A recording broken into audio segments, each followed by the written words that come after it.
Hello everyone, this is Mehran Fardis from Care Law Group out of San Diego, California. We're immigration attorneys practicing in the state of California as well as the entire nation. Frankly, worldwide, we have a lot of clients all over the world asking us questions, working with us regarding their immigration needs and matters. Today, we're going to discuss a topic that comes up a little more these days than before, and that is how to successfully obtain a U.S. visa. To get a visa from a U.S. consulate or embassy outside the U.S., there's a few procedural steps involved. First step is you have to fill out a form called DS-160. DS-160 is a questionnaire, basically 7-8 pages of questions about you, your life, your past, where you've traveled, a lot of things. I have to emphasize this because this comes up a lot. You have to answer the questions correctly and truthfully. If you don't know the answer, don't answer. If you're not sure, don't answer. You can tell the officer later, I didn't know the answer and here's the actual answer. But don't provide incorrect information because this form will be with you for the rest of your life. Whether you want to come back to US again, whether you want to immigrate into US, whether you want to do business in US, they'll always look at these forms again to make sure your answers later and now match with what you said. You have to answer things correctly and truthfully. People take this form a little casually. They're like, oh, it's not important, it's just a form. It's very important to answer questions correctly and truthfully on this form. Once you finish the form, the next step is to pay the visa fees. U.S. State Department through the embassies and consulates provides a link where you can open an account, pay your visa fees. Some countries you have to pay the fee in a local bank. The link that the U.S. State Department has designated tells you where you can pay your fees. A lot of countries in Africa or Asia, there's a certain bank you have to go pay, you get a receipt, you upload the receipt, you get an appointment for an interview. Then comes your time of the interview day. I was just in the U.S. Consulate in Tijuana a few weeks ago, meeting with the officers, meeting with the head consul, discussing how they process applications. Basically, they take us once in a while in the back offices. They show us how they process applicants and what they do.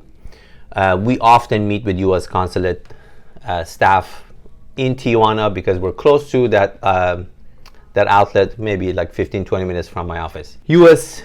Consulate in Tijuana is a very busy consulate. They have about 1,500 applicants a day, and currently they have about 12 to 14 officers that review these 1,500 or 1,400 applicants a day. A few years ago, they only had 5 officers. So I'm just trying to give you the sense of the numbers they're dealing with, and this is not Tijuana. This is pretty much every U.S. consulate and embassy across the world. Maybe a little less in certain parts of the world, but most of the time these are the numbers you're looking at. Meaning there's about 10, anywhere from 5, 6, 7 to 10, 15 officers a day that will review all kind of applicants. There are applicants for tourist visas, there's applicants for student visas, there's applicants for L visas, there's applicants for E visas, there's applicants for immigrant and non-immigrant type of visas. We're talking about non-immigrant visas today. We're not talking about immigrant visas, meaning things that are related to a U.S., your intent to immigrate into U.S. We're not talking about those today. We're only talking about non-immigrant visas, which is there's a host of those visas. There's all type of work visas. There's all type of many different type of religious visas. There's many type of non-immigrant visas that U.S. outlets handle every day. We're talking about those visas today. On the average, the officers have about 2 to 3 minutes per applicant, per person, to look at your file, to assess your case, to take your basically statements and your presentation and make a decision. Officers work usually from 9 to 12. So, and they usually see about 100 to 110, give or take, people. So you can understand these officers are overwhelmed. They're dealing with a lot of people. It's a very stressful job on their end. You have to understand where they're coming from. They don't have a lot of time to spend on each applicant. They have a few minutes, and you have a few minutes as an applicant to present your case. So now that we understand the numbers, let's think about the actual process of the interview. You've submitted your DS-160. You have prepared a file or documents that you're going to present to the officer. You carefully put everything together. There's color tabs. Hopefully you have done it that way. Maybe you don't. Maybe you just have loose papers. We've had another video about this. An interview with the US Consulate is very similar to a job interview. Do you go to a job interview early or do you go late? Do you go prepared or do you just go there and you're hoping things work out? Are you organized or are you just have loose papers in a plastic bag? Do you dress well or do you just go casually with your home clothes? Maybe these things aren't the top factors for an officer, but they do matter. You have to take this matter seriously. You're going to go to US. You're asking for something from a US government official. You have to present yourself well. Regardless of this is not to, you just have to be on time, have your stuff organized, and present it well. So now you have everything ready. You're there early. You're dressed well. You have everything in a folder. You go to the window to meet that officer. The officer will ask you some questions, but here's what the officers have told us at the consulate a few weeks ago. They may ask you questions, they may not ask you a lot of questions. They are saying to us, it is your burden to tell them and to show them that you are qualified for what you're asking for. They're not supposed to talk for you. You have to be able and ready to present your reasons for going to US. If you're going to US as a tourist, you have to have a round trip ticket ready. You have to have itineraries. You have to know where you're going, where you're going to stay, who is paying for your trip. Is it you paying, somebody else paying? If you're paying, you need to have bank statements showing how much money you have. Things have to be very clear, organized, easy to find. Don't scramble, look through things when you're in front of the officer. Have the important things in a separate folder on top. So if the officer asks you something, you have it ready to show. Your job is to tell the officer why you're going to US and why you're going to come back. An immigrant or a non-immigrant visa means you're going to go to US for a specific purpose and you're going to leave.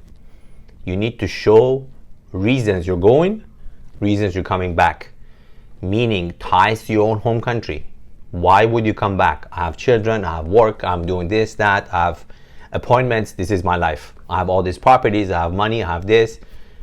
I'm teaching, whatever is your reason to come back, you have to tell the officer. They're not going to guess, they're not going to read your mind. You have to tell them why you're going back to your own country. I'm going for 2 weeks. I'm hoping to go on these dates. I understand things may change, the visa may not be ready, but I was hoping to go on April 15 and come back on April 30. I've tentatively booked the ticket. Here's my itinerary. I know that it can change. I've tentatively booked a hotel, or I'm going to stay with this relative. This is the address. I'm going to buy this ticket. It's this much money. Here's my proof of funds. Or if somebody is sponsoring you or helping you with the money in US, they're going to send you some kind of a letter or statement showing that they're going to help you with the expenses for the trip. You have to be very clear. Explain to officer how you're going to pay for your trip and how long you're going to stay and when you're coming back, and the reasons that you're coming back, your ties to your country. A non-immigrant visa means your intent is to go do what you're saying going to do. If you're going as a student, you're going to be a student and you're going to come back. If you're going as an R1 religious person, you're going to go serve a purpose at the church that you're going to say you're going to serve for, you're coming back. You're going as a B1 or B2 tourist, you have medical appointments, you're going to go do this and you're going to come back. And you have to explain that to the officer. So the officer's job is basically ask you about the holes that they see in your application, but their job is not to get everything out of you. It's your job to explain to them what you're going to do. Finally, a very important factor is, since we were in Tijuana, Mexico, I've had a lot of people saying, I've had all these documents prepared. The officer didn't even look at them. What's going on? And this is not just in Mexico. This is in Argentina. This has been in Brazil. This has been in Indonesia, Malaysia, many places in Africa, Middle East. People are frustrated that they put all this effort into putting things together. The officer doesn't look at them. So we asked the officers, we said, hey officer, people are preparing all this stuff. Why aren't you looking at them? And was the answer. They said, this is a short time we have with this applicant. A lot of this comes down to gut feeling and judgment. And a lot of times we have to kind of make a decision whether or not the documents could be real or fake. And obviously, this is not saying people are preparing fake documents, but they're saying that there's some places that it's easy to make documents, that it's easy to make stuff up. It's not hard to go prepare some kind of a statement or deed of the house and all that. You could just pay somebody some funds and do it for you. So they're saying, depending upon where we are, sometimes we don't pay too much attention about the documents because we know that it's easy to make the documents. We just look at the person, how they present themselves, how confident they are, how comfortable they are, their demeanor. I mean, if you see 100 applicants a day, you start getting a good sense of who is who. After some time, you start getting a good sense of, is this person lying? Is this person telling the truth? You get all that stuff. So some places, the documents are probably easier to look at when it's very hard to make documents. Let's say, in US, it's very hard to falsify documents. You can, but it's hard to do it. But in some other countries, maybe it's easier. So the officers don't give too much credence into the actual documents. They look at you as a person. So don't be too upset if the officer doesn't look at your documents. You still have to have them. You still have to prepare them. You still have to be organized. You have to ask for it. You need to be able to pull it right away, show it to the officer. But if they don't look at it or they don't ask for it, have your presentation ready. Explain to the officer, this is what I'm planning to do. I'm going to, for this purpose, coming back. These are the reasons and all that.